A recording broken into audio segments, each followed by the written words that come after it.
e eu quero começar a discutir com vocês os sentimentos, né, diante de uma partida que aconteceu... Ô, Valu. Oi, diga lá, ô Samuel. Pois é, a arbitragem vai saindo agora aqui da arena e a gente vai descer lá para aquela repercussão desse empate. E eu já quero dizer aqui, viu, atuação fraca do Cruzeiro, tá? Depois, com 10 ali, a gente leva um ponto, né? Mas atuação bem fraca do Cruzeiro. Fraquíssima, eu diria, para endossar aí o que disse o Samuel, mas a gente quer ouvir, principalmente agora, nesse início de pós-jogo, a análise, né, de vocês comentaristas aqui, Rafa, Fabrício, deste empate por 1-1 contra o Atlético Mineiro. Um Cruzeiro apático e imaturo, Valu, e por isso não mereceu sorte melhor hoje. E assim, com todo respeito ao adversário, acho que se fosse um time tecnicamente um pouco melhor do outro lado ou com um pouco mais de confiança, teria vencido e vencido até com certa tranquilidade, já abrindo o placar no primeiro tempo, porque o Cruzeiro fez uma partida realmente muito aquém das minhas expectativas. Depois de 10 dias de preparo, de descanso, de recuperação dos atletas, o Cruzeiro fez um primeiro tempo de uma rotação muito abaixo do seu adversário, um Atlético Mineiro com muitos desfalques, uma linha de zaga que ainda não tinha jogado junta, tamanha a quantidade de desfalques que o Atlético Mineiro tinha para essa partida, atacantes que vivem fase técnica e até de confiança muito abaixo do que já apresentaram em outros momentos na sua carreira, vem errando muito em tomadas de decisão, acompanhamos isso ao longo dos últimos jogos e também hoje, e por isso o Atlético Mineiro não conseguiu converter a sua superioridade de rotação, de intensidade, em oportunidades claras de gols e gols ali no primeiro tempo. Um primeiro tempo realmente apático, muito aquém do Cruzeiro e para mim muito decepcionante, porque esperava a nível de rotação e de intensidade um time muito diferente do que eu vi hoje. E aí no segundo tempo, Valu, o Gabriel Menino nos dá um presente, né? E o Caio Jorge fazendo aquilo que ele faz de melhor, está atento no jogo, né? Prestar atenção no campo e bola, consegue recuperar ali num passe ruim do Gabriel Menino, servir o Matheus Pereira para fazer o seu primeiro gol no clássico. Se eu não estiver enganada, o Matheus Pereira ainda não havia marcado diante do Atlético Mineiro. E aí o William devolve a gentileza ao Atlético Mineiro praticamente na saída de bola, falha ali, né? Eu vi a imagem algumas vezes, não acho que foi escanteio também, mas a gente não pode ignorar o fato de que o William estava com uma bola dominada e ali é fazer o simples. Você acabou de marcar um gol no seu adversário, é um adversário que perdeu os últimos jogos na Arena MRV para o Cruzeiro, vem de uma sequência ruim de resultados negativos para com o Cruzeiro, o torcedor ia ficar nervoso, né? Começa a ficar tenso com o próprio time, mas o Cruzeiro não deu a oportunidade de jogar essa pressão para o lado do Atlético Mineiro. O William aborda muito mal o lance, de fato não foi escanteio, isso é um erro da arbitragem, mas também é preciso dizer aqui, o Cruzeiro não pode se desconectar da partida da forma que fez ali, porque a arbitragem errou, porque a arbitragem brasileira ela vai errar em todos os jogos e nós já sabíamos que esse árbitro que veio apitar aqui hoje é um árbitro muito fraco, de muitos erros, Valu avisou a semana inteira, então não era novidade, o Cruzeiro precisa, se ele marcou o escanteio, se concentrar para marcar, para não deixar o atleta subir sozinho, e aí, na minha opinião, o Léo Aragão fez o que pôde, até subiu ali, mas a bola acabou indo realmente muito alto, muito certinho para entrar, e aí uma situação absolutamente imatura do Caio Jorge, que é um cara muito importante para esse time do Cruzeiro, foi fundamental para que a gente abrisse o placar hoje na Arena MRV, mas não pode fazer o que ele fez. E aí, independente do torcedor gostar ou não, da falta de critério do árbitro no primeiro tempo com relação aos cartões amarelos, ali é um lance em que, obviamente, ele seria punido pelo cartão. Tem muita câmera no estádio, né? Tem VAR, realmente inadmissível o Caio Jorge prejudicar o Cruzeiro como fez. Ele não pode, num intervalo de 5 minutos, nos dar um gol, sendo assim, o que ele tem sido ao longo da temporada, e 5 minutos depois ter um lance assim, absolutamente imaturo. Deu para ver que ao longo do primeiro tempo ele estava ali conversando muito com o adversário, aquela catimba, aquela provocação.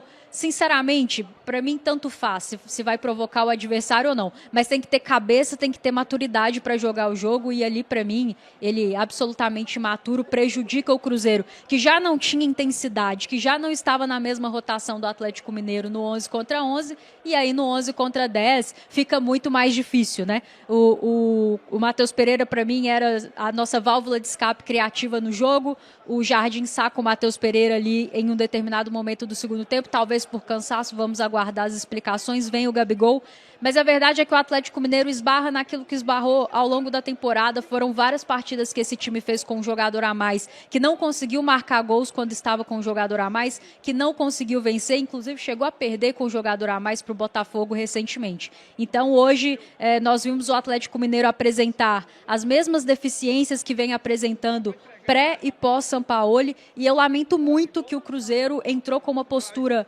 tão apática no primeiro tempo, tão distante daquilo que foram os melhores momentos dessa equipe com o Leonardo Jardim, porque as fragilidades do Atlético Mineiro estavam expostas. Foi um time que lutou muito, que entrou com a intensidade, que entrou com a rotação correta que o clássico demanda. Mas ainda assim a gente viu todas as fragilidades expostas e o Cruzeiro, lamentavelmente, se colocou numa situação em que era quase impossível vencer o jogo. Fez muita força, mas muita força mesmo para perder hoje, e acabou não perdendo, na minha opinião, não por méritos nossos, por deméritos do adversário, que não soube fazer o mínimo, o básico para vencer esse jogo, e por isso está onde está na tabela do Campeonato Brasileiro. Para mim, jornada lamentável do Cruzeiro, aguardo as explicações do Leonardo Jardim e torço muito para que alguém pergunte a respeito da rotação, da intensidade, porque ele falou sobre cansaço diante do Sport.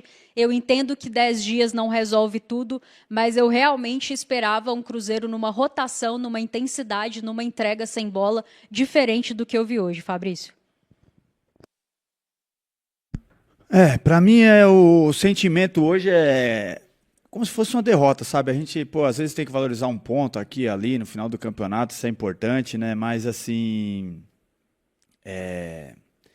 empatar com esse time aqui do Atlético Mineiro, né? Eu acho que nosso time tinha um potencial incrível aí para conseguir essa vitória. Realmente entramos muito abaixo, não jogamos o primeiro tempo. O segundo, a gente voltou o que a gente fez no primeiros 2 minutos do segundo tempo. A gente não fez o primeiro tempo inteiro. A gente se impôs, sabe? A gente é muito melhor fisicamente que o time deles, tecnicamente, enfim, a tabela está aí para mostrar. E a gente recentemente fez 2 jogos contra eles na Copa do Brasil e a gente demonstrou todo o nosso potencial, tudo que o nosso time poderia ter feito hoje, né? Infelizmente não entramos bem. Segundo tempo a gente conseguiu o gol e aí era a hora, né? Era a hora da gente segurar 5, 10 minutos ali. Infelizmente os caras inventaram, arrumaram um escanteio que nitidamente passou na TV vários ângulos aí, puxando o zoom, e não teve toque. Quem tocou na bola por último foi o Dudu.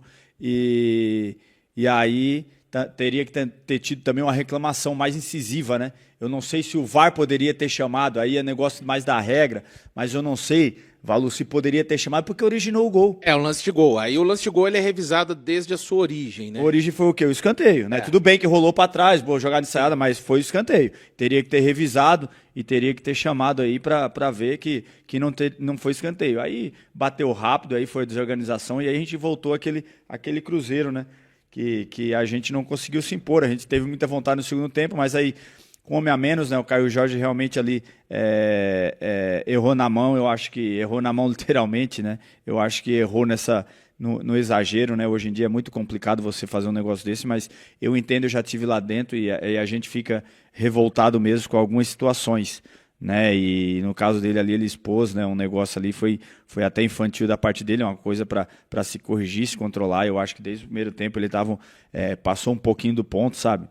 Tava um pouco exagerado na catimba, tal. Eu acho que isso aí só favorece o time que é mais fraco tecnicamente, que é o caso do Atlético Mineiro. Eu acho que a gente teve... E como é fraco? Não, os caras fraco naturalmente. E hoje, com uma zaga, com um jogador que fez a segunda partida, o tal do Juan Tressoldi, com o Roman com uma mão basicamente quebrada, e ali também com o Saravia, que voltou a jogar há pouco tempo, Fabrício. Pois é, eu também acho, como cruzeirense, assim, a gente tem que ficar triste com essa atuação de hoje, porque assim, não né, por ter jogado na casa do rival, que o nosso retrospecto é até melhor. Mas assim, a gente deixou de ganhar, né, 3 pontos aí, porque tanto é que o time deles é muito inferior ao nosso, né?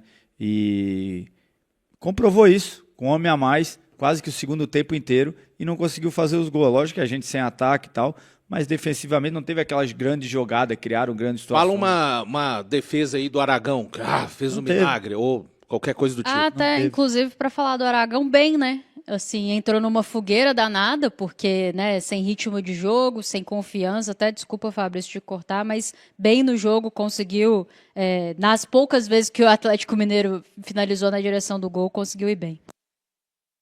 Não, isso aí, eu acho que, mas a gente ficou devendo muito, né, algumas atuações, né, eu acho que o Willian também deixou a desejar hoje de novo, sabe, eu acho que o Wanderson teve mais uma chance e não provou, né, eu acho que aí a gente tem que começar de repente a testar ali Arroio, algumas outras opções. O time hoje tem que rever, não foi bem. Eu acho que até Matheus Pereira tentou buscar um pouco o jogo, o Caio Jorge, mas eu acho que faltou muito assim da nossa parte de se expor, de querer ser o nosso Cruzeiro, né, de sempre, estar brigando pela tabela, de querer os 3 pontos. Eu acho que a gente tem que rever algumas coisas e corrigir, né? Corrigir para esse jogo de sábado. A gente já está somando ponto, porque é como a gente está falando, seria frustrante a gente não conseguir essa vaga na Libertadores, né? Eu acho que é como tá tudo, a gente, várias rodadas ali, estamos bem, e os caras estão vindo forte ali, né? Mirassol forte, Bahia, Botafogo, enfim. Temos que achar o foco de novo, entendeu? Para não dar essa brecha. O que me desagradou muito, né? Também quero ouvir a coletiva do Jardim, agradecer a turma que está aqui com a gente, mais de 16 mil pessoas nesse pós-jogo, 17 mil pessoas agora aqui conosco. Me desagradou muito a rotação, né? Eu acho que contra o Vasco, por exemplo, nós erramos muitos gestos técnicos. Finalizamos 16 bolas ali de dentro da área, cometemos 2 erros pontuais, individuais, né? Aquela bola nas costas do Kaique, o cruzamento pro Ryan e a falha do Matheus Henrique. Não estou dizendo que jogamos bem, não, jogamos mal, mas perto do que foi o jogo hoje, principalmente eu vou analisar assim, no contexto em que estávamos com a mesma condição numérica, né? Porque depois, realmente, independente de você estar bem ou mal, o jogo, quando você tem um a menos, ele entra num outro tipo de contexto. Mas a mim incomodou bastante a questão da postura, né? A gente sabia, a gente cantou a pedra, tem cantado a pedra aqui na programação da Samuca TV.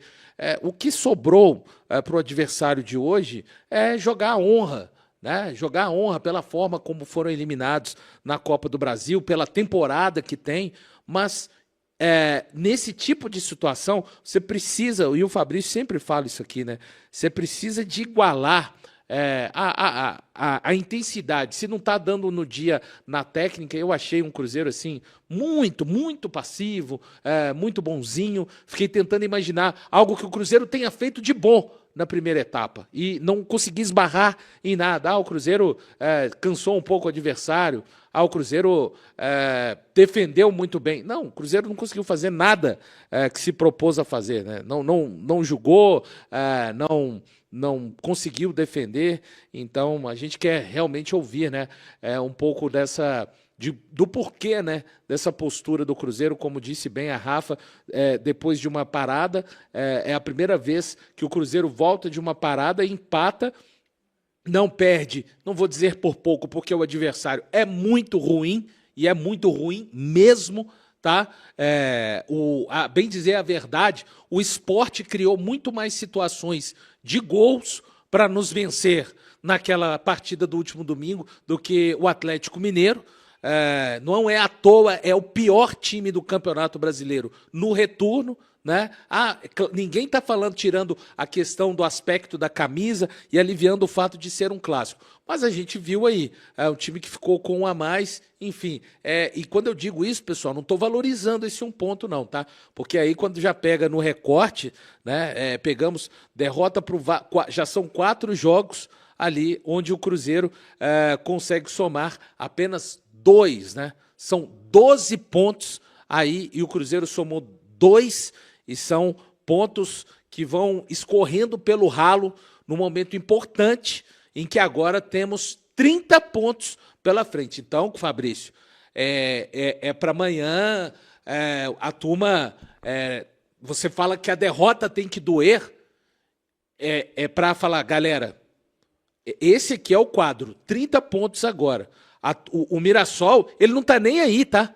O Mirassol tá aquele cara, sabe? Que ele cumpriu a missão dele esse ano. O Mirassol é aquele cara que ganhou ganhou na Mega e tá vivendo com lucros do que ganhou na Mega, né? Nem com dinheiro da Mega não, Fabrício. Não, os caras já bateram a meta deles, cara. Tá doido. O que vier pra eles é lucro.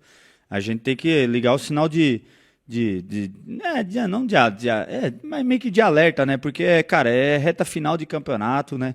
A gente tem que recuperar esses pontos aí, a gente tem que continuar somando. Tudo bem, teve esses erros aí de arbitragem, tudo, mas a gente não foi bem, né? Principalmente no primeiro tempo, né? A gente aceitou muito o time do Atlético Mineiro, respeitamos muito. Eu acho que pro time que a gente não deveria agir de uma maneira diferente nesse jogo aí. E que sirva de aprendizado, né, Valu? Sirva de aprendizado aí, a turma se hoje sinta esse empate. É que, assim, ficou com um homem a menos, então fica sempre aquela coisinha de, 1-1, beleza, entendeu? Não perdemos, os caras nem com 12 conseguiram ganhar de nós, entendeu? Porque hoje foi 12, né? Hoje tinha 12 dentro de campo, né? E aí... Mas amanhã é rever, né? Rever as coisas, rever o conceito, comissão técnica, trazer todo mundo pro chãozinho de novo, recuperar, porque vai ter um jogo super importante sábado no Mineirão, com certeza vai estar lotado e a gente tem que buscar aí, encontrar esse caminho aí da vitória de qualquer jeito. Não dá para ter esse tipo de postura que o Cruzeiro teve no primeiro tempo, totalmente apático, sem combater. Nós falamos aqui exaustivamente, o Clássico é um jogo diferente, ele exige que você entre numa rotação adequada. O Cruzeiro entrou numa rotação muito abaixo do seu adversário. Talvez só não saiu perdendo no primeiro tempo justamente pelas fragilidades do Atlético Mineiro hoje, que inclusive pelos desfalques que tinha um time hoje realmente muito aquém, muito fraco em campo, e talvez por isso não conseguiu abrir o placar, porque o Cruzeiro, a nível de postura, totalmente apático, totalmente abaixo do que um clássico exige. E no segundo tempo totalmente imaturo, né? Não dá para o William fazer o que o William fez, não dá para o time se desconectar por conta de um erro ali, porque na imagem que eu vi realmente me parece que não foi escanteio, tá? Ok, mas não dá para o time todo se desconectar. Se o juiz marcou o escanteio, você tem que marcar, você não pode deixar o adversário sozinho para finalizar dentro da sua área, tomar um gol. Assim que você faz um gol, você... E isso que você está falando, Rafa, rapidinho, não é justificar o erro do árbitro. Eu estou com você. Eles erram o tempo inteiro. Erraram? Vamos marcar vamos nos posicionar aqui dentro da área, gente. Sim, exatamente. Reclama depois, né? Não dá para você também desistir do jogo, da jogada, se desconectar, se descontrolar, porque erros de arbitragem acontecem o tempo inteiro e nós conhecemos o árbitro, sabemos das limitações dele, né? O quanto ele vem errando já na sua carreira. Então, não era nenhuma novidade se acontecesse hoje. E não dá absolutamente para o Caio Jorge ser expulso da forma que ele foi expulso. À época, não estava aqui na Samuca TV ainda, mas critiquei muito a expulsão do Gabigol no clássico ali pelo Campeonato Mineiro, porque achei que se destemperou, que não tinha necessidade de fazer o que fez. Agrediu o atleta adversário. Claro que o atleta vai valorizar, mas o Gabigol não deveria ter feito o que fez. E hoje, da mesma forma, o Caio Jorge não pode ser expulso por um lance que nada tem a ver, né? Se ele está amarelado e faz uma falta porque precisa ser feita, algo do jogo, acontece, mas não dá para ser expulso dessa forma. Ele que foi importantíssimo, fundamental para que o Cruzeiro fizesse o primeiro gol hoje aqui no jogo, também foi fundamental para que o Cruzeiro, de repente, não não tivesse forças para buscar um resultado melhor aqui na Arena, porque tudo bem, se o Cruzeiro toma o gol ali e fica no 11 contra 11, seria difícil, você acaba de fazer um gol e sofre um gol, você chama o seu adversário de novo para a partida, mas nós vimos as limitações do Atlético Mineiro hoje. Talvez no 11 contra 11, mesmo com 1-1 ali no início do jogo, o Cruzeiro poderia ter mais forças para buscar. Mas se no 11 contra 11 já estava numa intensidade abaixo, depois que ficou com 1 a menos, realmente o que nos restou foi defender. E aí, nem sei se defendemos tão bem assim, viu, Valor? Acho que o Atlético Mineiro esbarrou nas suas próprias deficiências, numa fase técnica ruim dos seus principais atacantes, tanto aqueles que entraram como titulares, quanto aqueles que entraram que ao decorrer da partida, que vieram do banco de reservas, vivem fases técnicas e de confiança muito ruins. Isso é algo que o Sampaoli já falou abertamente, e hoje nós vimos mais uma vez. Então, realmente, o Cruzeiro tem que agradecer todas as limitações do adversário que enfrentou hoje, porque fez muita força para perder esse jogo. Tinha muito tempo que eu não via esse time do Cruzeiro fazendo tanta força para perder um jogo, porque o Valu falou muito bem. Detestei a partida do Cruzeiro diante do Vasco, mas foram 21 finalizações, 16 dentro da área, muitas ações dentro da área do Vasco, 2 erros ali que o adversário aproveitou, e nós não tivemos competência, muitos erros técnicos. Hoje foi muito aquém disso. Se o Cruzeiro tivesse finalizado 21 vezes ali na direção do gol do Atlético Mineiro, a análise aqui seria outra. Então, muito mais do que o resultado, me preocupa muito a performance do Cruzeiro, principalmente no 11 contra 11. Me preocupa o descontrole emocional. Esse time vai jogar um mata-mata de Copa do Brasil, semifinal. Não dá para se destemperar, não dá para se desconectar da partida. Realmente, que esse tempo que o Cruzeiro vai ter até o jogo desse final de semana seja o suficiente para essa turma se reconectar com as suas melhores práticas, porque hoje realmente fiquei decepcionada com a postura do Cruzeiro. Tinha muito tempo que eu não ficava tão decepcionada com a postura do Cruzeiro num jogo. Você jogar mal um dia ou outro faz parte, o adversário tem seus méritos, Red Bull Bragantino veio aqui, fez um bom jogo, etc. e tal, mas a postura que eu vi do Cruzeiro hoje realmente me deixou bastante preocupada, Valu, para a sequência, porque o Mirassol, nesse momento, está a 4 pontos apenas de distância do Cruzeiro. Para mim, hoje está muito claro que essa é a briga, o Cruzeiro tinha que ser perfeito, não foi, e hoje tinha condições, porque o adversário não está onde está na tabela do Campeonato Brasileiro à toa. Deixou muito claro as suas fragilidades. Não conseguimos ser competentes para confirmar 3 pontos hoje, ganhamos 1 ponto muito por conta das deficiências do adversário, e agora o Cruzeiro precisa vencer o Fortaleza em casa, e já aviso aqui, não vai ser fácil, porque jogando como o Cruzeiro jogou hoje, essa postura, essa rotação, pode ter certeza absoluta que vai ser muito difícil vencer o Fortaleza, que está na zona de rebaixamento. É isso mesmo. O Fortaleza perdeu para o Vasco em casa, perdeu para o Cruzeiro no primeiro turno ainda, quando já estava nessa situação. E foi um jogo, o Cruzeiro venceu por 2-0, aí jogando numa outra rotação, num outro nível, e é isso. Eu estava olhando aqui, enquanto vocês falavam, mais de 15 mil pessoas ligadas aqui conosco, é o pós-jogo desse empate do Cruzeiro. O Caio Jorge foi expulso ali os 6, né, do segundo. Empate amargo. Muito amargo, Fabrício. Não, Fabrício. Empatar com eles nunca é normal. Tem que pensar nisso. Apesar das fases, mas a gente tem uma credibilidade e uma responsabilidade com essa camisa gigante, uma história grandiosa. Então, o empate nunca é bom. Mas jogando dessa forma ainda foi, né, sendo que o que o nosso time pode render, né, Valu? A gente fica chateado. Esse é o detalhe. Quando você pega e vê o que a gente pode fazer e olha como o outro lado estava hoje, sabe? O Cruzeiro não costuma abrir esse tipo de brecha. Mas a gente sabia que eles iam vir, era a opção deles, né, cara? Foram eliminados, o comportamental deles. Na questão técnica, anímica, a gente sabia. Sim, mas eu acho que assim, faltou esse comportamento nosso, né? Eu acho que eles entraram assim, é normal. Você você já vem de 2 derrotas seguidas, eliminação de Copa do Brasil. O grande diferencial que eles iam tentar fazer é essa coisa, porque os caras ficam mordidos, os caras sofreram pressão lá de lá, entendeu? Pô, é cornetagem, é pressão organizada indo cobrar os caras não estão bem, cai treinador, jogadores importantes vão pro banco, estão trocando, eles não têm um time titular, um time base aí, entendeu? Tá só uma confusão danada. O que é que a esperança dos caras era vencer, retrospecto ruim dentro da arena, sabe, 5 jogos, 3 vitórias nossa lá, sabe, 1 vitória deles, só 1 empate. A gente sabia que o diferente deles era essa coisa do vamos que vamos, sabe, vamos, sabe, é comportamento, vamos qualquer jeito, e a gente acabou aceitando, né, eles entraram com aquele nível máximo de empenho, de dedicação, aquela coisa toda, e a gente numa rotação muito baixa, né? Que não é normal numa rotação de clássico, não é normal de um time que vence clássico. E aí, o final do jogo aí é o resultado, né? Um resultado de um time que entrou muito, perdeu 45 minutos de jogar bem. O segundo tempo até que começou, mas depois ficou com um homem a menos, e aí fica difícil pra caramba.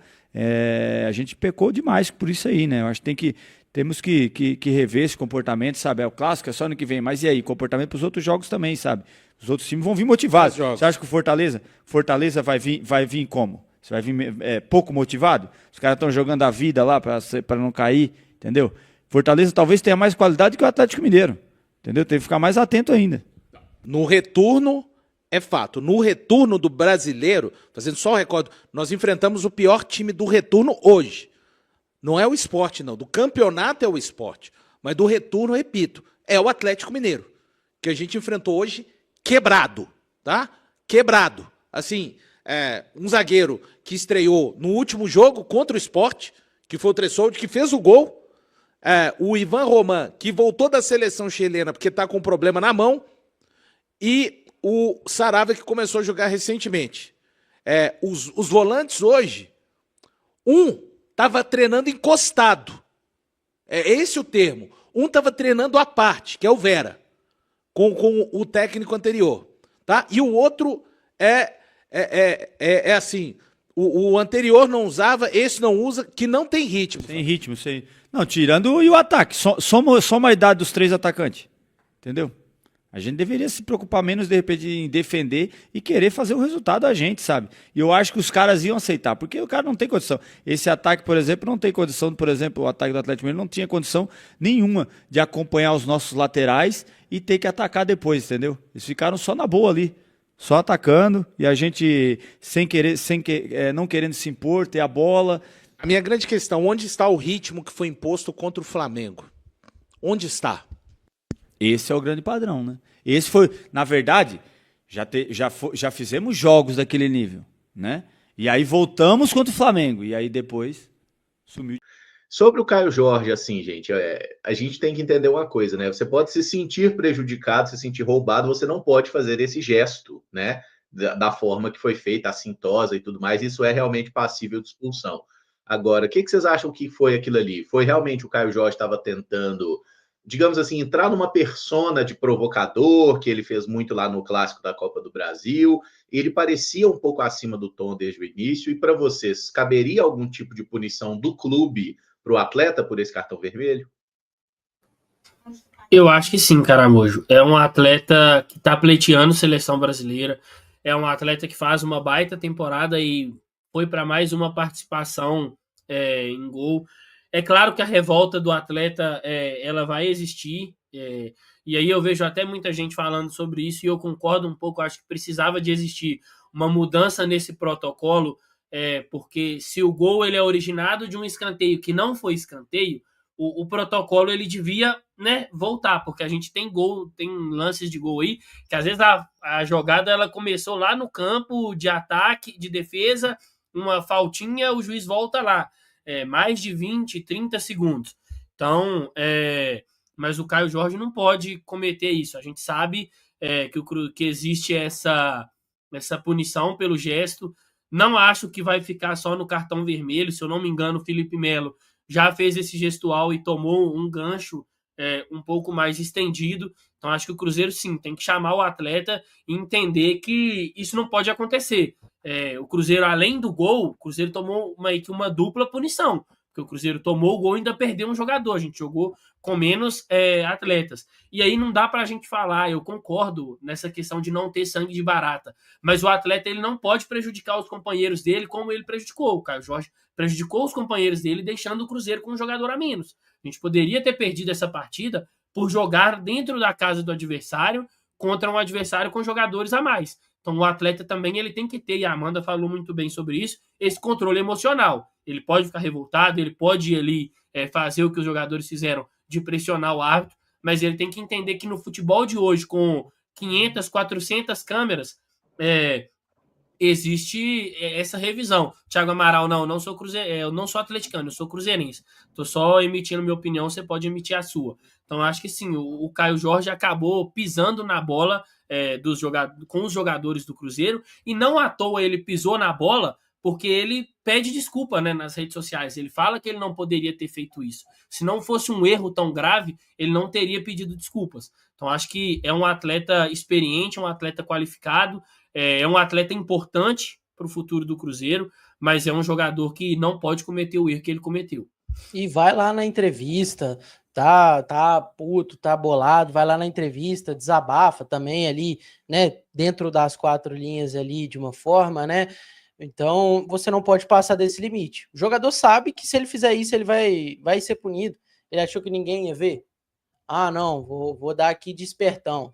Só minha mãe que fez filho esperto, né? Vou lá fazer o gesto e não vai acontecer nada. Bom, não é isso. E me preocupa muito o Caio Jorge poder ser julgado aí por esse episódio e poder pegar uma suspensão. Isso me preocupa, não no caso de uma suspensão do clube para com o Caio Jorge, porque talvez o pessoal entenda que eu estou falando isso. Não é isso. Me preocupa o STJD vir em cima disso e querer julgar o Caio Jorge e suspender o Caio Jorge por uma atitude como ele fez, que é um erro muito grande, e o Cruzeiro acabar sendo prejudicado, perdendo o Caio Jorge por outros jogos muito importantes também, não só o próximo jogo contra o Fortaleza, cumprindo a suspensão do cartão vermelho. Para mim foi um Caio Jorge irreconhecível, tá? Desde a primeira etapa, buscando sempre o contato físico, faltas mais duras, não é o estilo de jogo do Caio Jorge, a cobrança teria que ter tido dentro do vestiário ali no intervalo, e aí não é justificando, tá? Mas é difícil também você ser roubado e ficar calado, né? Entendo, assim, a questão mesmo de estar ali com os ânimos exaltados, adrenalina lá em cima, é muito mais fácil a gente hoje falar sobre do que a gente no momento ter esse tipo de reação, mas eu não acredito em punição por parte do Cruzeiro, uma vez que eu acho que dá para conversar, dá para cobrar, é papel da instituição fazer isso, afinal de contas ela também foi prejudicada com relação não só ao jogo, mas com a possibilidade também da punição se estender, mas levando em consideração o comportamento do Caio Jorge, ele precisava ter tido uma inteligência emocional. Inteligência porque ele tem futebol. Ele não dá para ele trocar o futebol pelo contato, pela briga. Então, assim, é um lance que vai ser punido, a gente sabe que vai. É diferente você receber um cartão vermelho por qualquer tipo de jogada, de lance que acabou ali sendo para mais, né? Ele foi diretamente ligado à CBF. A partir do momento que ele faz o gesto, ele está falando da arbitragem, né? E mexer com a CBF, a gente sabe como que funciona, né? Todo mundo é punido, o clube, o atleta, menos a arbitragem. Infelizmente. Não se explica a atitude do Caio Jorge, mas não vejo isso como uma punição. Ele já vai ser punido. E só um ponto, Arthur e Caramujo, desculpa, que assim, me incomoda muito também, e o Valu falou sobre isso, né? O Cruzeiro não ter agido antes com relação à escolha do Zanovelli. Não dá para isentar a participação dele, até mesmo nesse ato que o Caio Jorge acabou perdendo a cabeça. E para mim, o escanteio, claro que sai o gol, mas assim, o começo da arbitragem do Zanovelli, a cena dos cartões equivocados, ela é patética. Ela é patética. Porque quando a gente... E até o comentarista do Premier, ele falou sobre isso, né? Todo juiz, ele sabe que como o jogo vai gerar esse nervosismo, até por uma questão ali de velocidade do jogo, humana, ele coloca um cartão no peito e geralmente o vermelho fica no bolso do short. E aí ele fez por 2 vezes e uma risadinha como que eu sou uma criança do maternal rabiscando uma folha que não podia... Não, cara, você é um árbitro. Você é um árbitro. Fraco, mas infelizmente é o que tinha e o Cruzeiro aceitou, né, ele apitar. E aí a gente vai ter que se perguntar, lá atrás, quando teve a notícia, a nossa expectativa com a chegada do Gaciba era essa força do Cruzeiro nos bastidores, e aqui a gente não está falando para o Cruzeiro ser beneficiado, mas para que personas como o Paulo César Zanovelli não apitassem jogos do Cruzeiro. E é inadmissível. E aí, quando aconteceu, era o que ia acontecer, cara. Era esperado que acontecesse isso. Se o Zanovelli fizesse uma boa arbitragem, era assim, papo de fim dos tempos, porque o normal do Zanovelli é esse, é uma arbitragem ruim, é ser um árbitro ruim, ele é ruim, ele é a cara da Federação Mineira, é um árbitro ruim, um árbitro incompetente, um árbitro que não tem critério. A gente está falando aí de um Fausto Vera que saiu sem tomar cartão amarelo, a gente está falando aí de um Christian que tomou porrada o jogo inteiro.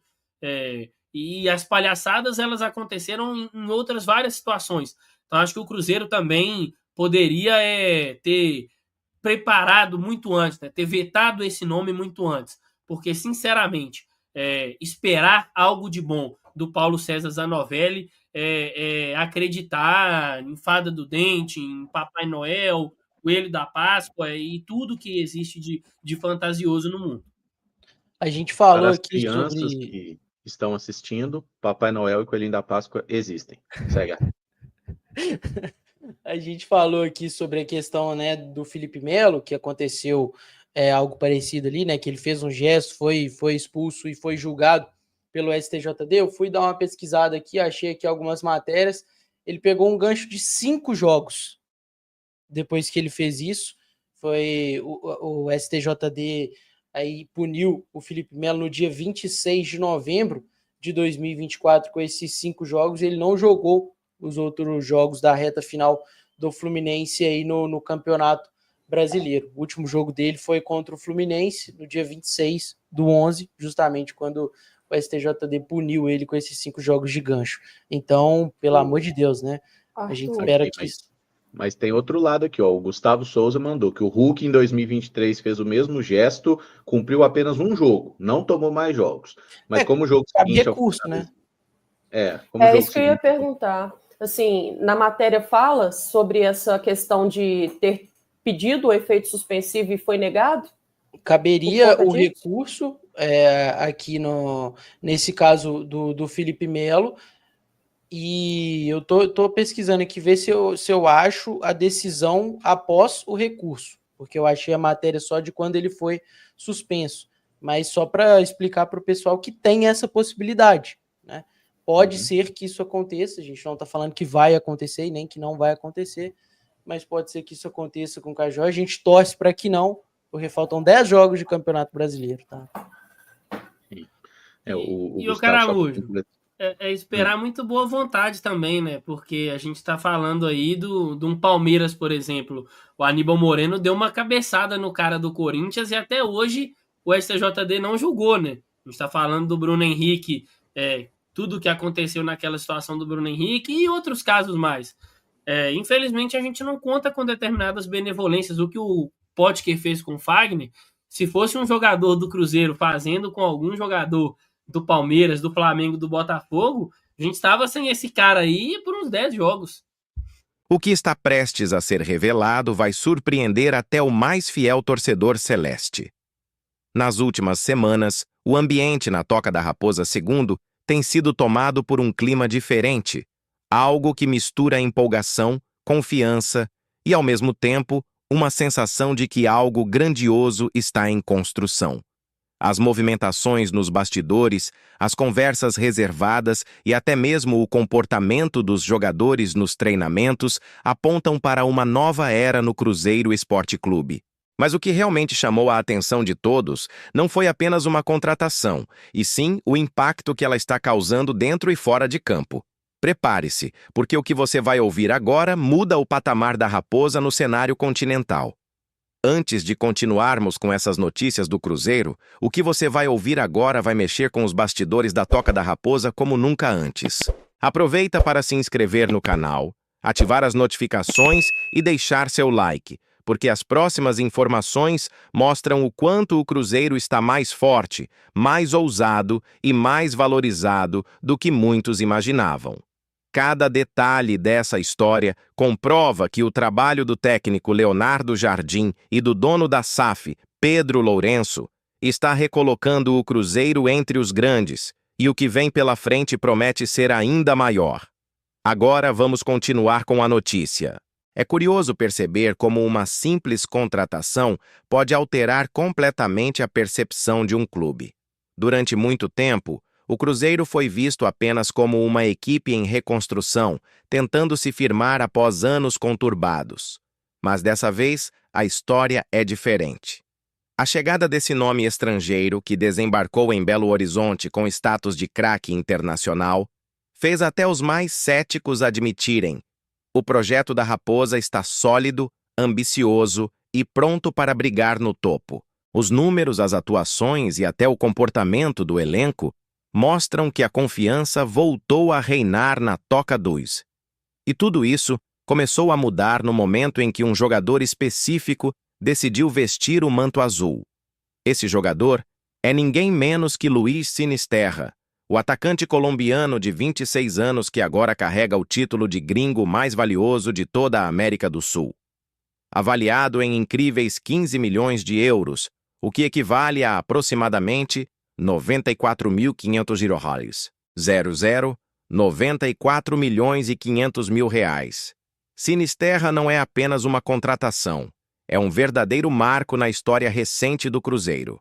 Vindo diretamente do Bournemouth, da Inglaterra, o jogador trouxe consigo uma bagagem de Premier League e Europa League, algo que poucos atletas em atividade no continente possuem, e é justamente essa experiência que está transformando o Cruzeiro em um time temido e respeitado. O impacto da chegada de Sinisterra foi imediato. Desde que pisou na Toca da Raposa II, o colombiano mostrou que não veio apenas para jogar, mas para elevar o nível de todo o elenco. Mesmo com apenas 5 partidas disputadas e um gol marcado, o atacante já conquistou o respeito dos companheiros e o carinho da torcida. A sua velocidade, drible curto e poder de decisão fazem dele uma arma mortal, e os treinos fechados mostraram que o melhor ainda está por vir. Leonardo Jardim tem elogiado publicamente a entrega do jogador, e os bastidores garantem que o técnico português planeja montar todo o esquema ofensivo em torno dele. A repercussão da contratação também foi gigantesca fora do campo. O Cruzeiro voltou a ser pauta em veículos internacionais, que destacaram o retorno de um grande clube brasileiro ao protagonismo do futebol continental. O site Transfermarkt, referência mundial em avaliações de mercado, colocou Sinisterra no topo da lista de estrangeiros mais valiosos das Américas, superando nomes de peso como Kevin Castanho, do River Plate, e Jorge Carrascal, do Flamengo. Essa liderança no ranking não é apenas simbólica. Ela reforça o quanto o Cruzeiro está sendo reconhecido como uma força ascendente, capaz de disputar com os gigantes do continente tanto dentro quanto fora das 4 linhas. Para o torcedor celeste, essa notícia é motivo de orgulho e emoção genuína, daquelas que arrepiam e fazem o coração bater mais forte ao lembrar de toda a trajetória recente do clube. Depois de temporadas turbulentas, repletas de incertezas, recomeços e promessas, o Cruzeiro enfim prova, com fatos e resultados, que voltou a pensar grande, agir grande e sonhar grande. Não se trata mais de apenas reconstruir um time, mas sim de reconstruir um império, uma marca que sempre foi sinônimo de tradição, títulos e paixão. Cada decisão tomada pela atual gestão parece cuidadosamente estudada para que o Cruzeiro não apenas volte ao topo, mas permaneça lá, de forma sólida e duradoura. E é por isso que o torcedor, ao ouvir o nome de Luiz Sinisterra estampado entre os mais valiosos do continente, sente aquele orgulho incontido de ver novamente o Cruzeiro sendo protagonista nas manchetes, ocupando o espaço que lhe pertence por história e grandeza. Pedro Lourenço, o dono da SAF, vem se consolidando como o grande pilar dessa transformação. Com uma visão empresarial moderna e um amor declarado pela camisa azul, ele tem demonstrado uma capacidade incomum de unir emoção e razão, paixão e estratégia, coração e gestão. Lourenço deixou claro desde o primeiro dia: o objetivo é transformar o Cruzeiro em uma potência moderna, estruturada e altamente competitiva, com base em pilares sólidos como transparência, tecnologia, meritocracia e valorização de talentos. A chegada de Sinisterra é o retrato exato dessa filosofia. Um jogador caro, sim, mas que representa investimento inteligente, retorno de imagem e afirmação de mercado. Trazer o atleta mais valorizado da América do Sul não é apenas uma jogada ousada, é uma declaração de poder, de ambição e de autoridade. Demonstra que o Cruzeiro recuperou sua credibilidade nos bastidores, reconquistou respeito entre empresários e jogadores e voltou a ser visto como destino desejado, não apenas como oportunidade. Esse nível de planejamento, aliado à gestão minuciosa da SAF, é o que diferencia o Cruzeiro atual da maioria dos clubes brasileiros, que ainda tentam encontrar equilíbrio entre dívidas, erros e improvisos. Hoje, o Cruzeiro mostra que sabe onde quer chegar. E o mais importante, sabe exatamente como vai fazer isso. O ambiente na Toca 2 é de otimismo. Jogadores e comissão técnica têm repetido uma palavra em comum: foco. Leonardo Jardim acredita que Sinisterra será peça-chave na briga por uma vaga direta na Libertadores e que sua recuperação completa do edema muscular na coxa direita é prioridade máxima.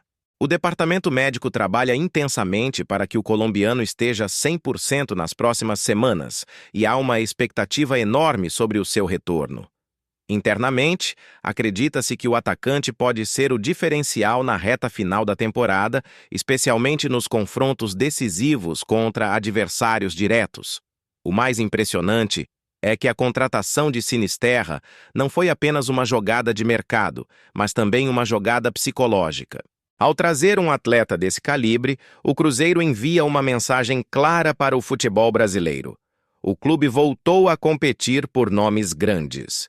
Esse tipo de movimento mexe com o moral do elenco, eleva o padrão de exigência e desperta a atenção de investidores. Não por acaso, especialistas do mercado já afirmam que o Cruzeiro se posiciona entre as SAFs mais promissoras do país, com um projeto sustentável e ambicioso. E quando se observa o ranking dos estrangeiros mais valorizados do continente, o domínio colombiano é evidente, mas a presença de um jogador do Cruzeiro no topo muda o eixo das atenções. O top 5, formado por Sinisterra, Castanho, Carrascal, Cuesta e Borré, mostra a força do futebol sul-americano, mas é o clube mineiro que ocupa o lugar mais alto do pódio. Esse reconhecimento é reflexo direto do trabalho que vem sendo feito na Toca 2, que hoje conta com uma estrutura elogiada por atletas e profissionais que visitam o CT. Pedro Lourenço sabe que o investimento é alto, mas também entende que retorno esportivo e financeiro caminham juntos. Sinisterra, avaliado em $94.500.000, R$ 94.500.000, representa uma aposta que vai muito além do campo. Ele é um ativo de mercado, um símbolo da nova era do Cruzeiro.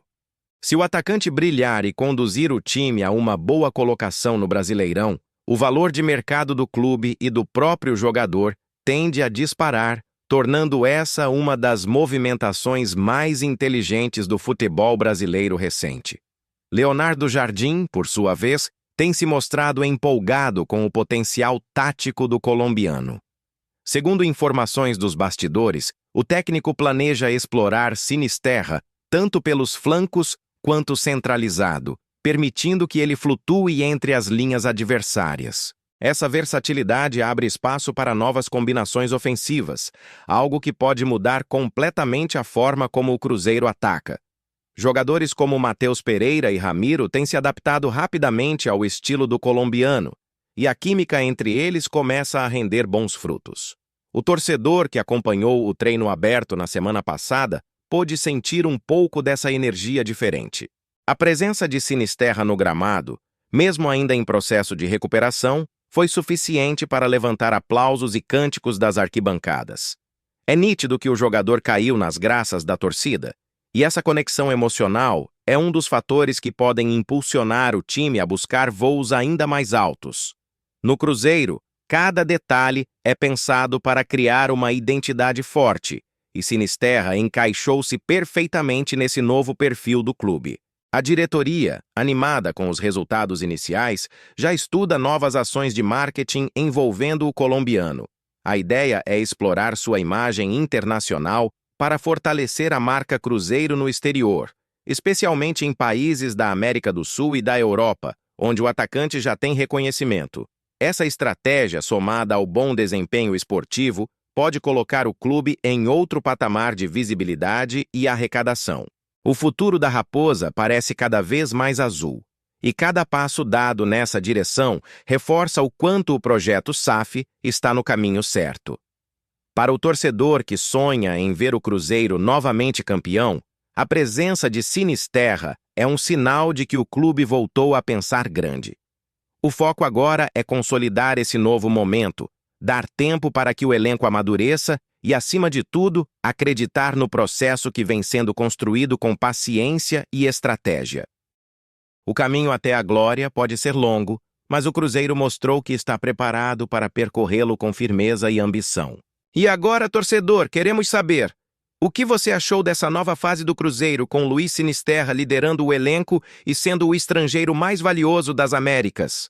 Deixe sua opinião nos comentários, conte o que espera do atacante colombiano e, claro, não esqueça de deixar seu like, se inscrever no canal e ativar o sininho para continuar acompanhando tudo o que acontece na Toca da Raposa Sindo, onde o Cruzeiro está escrevendo um dos capítulos mais empolgantes de sua história.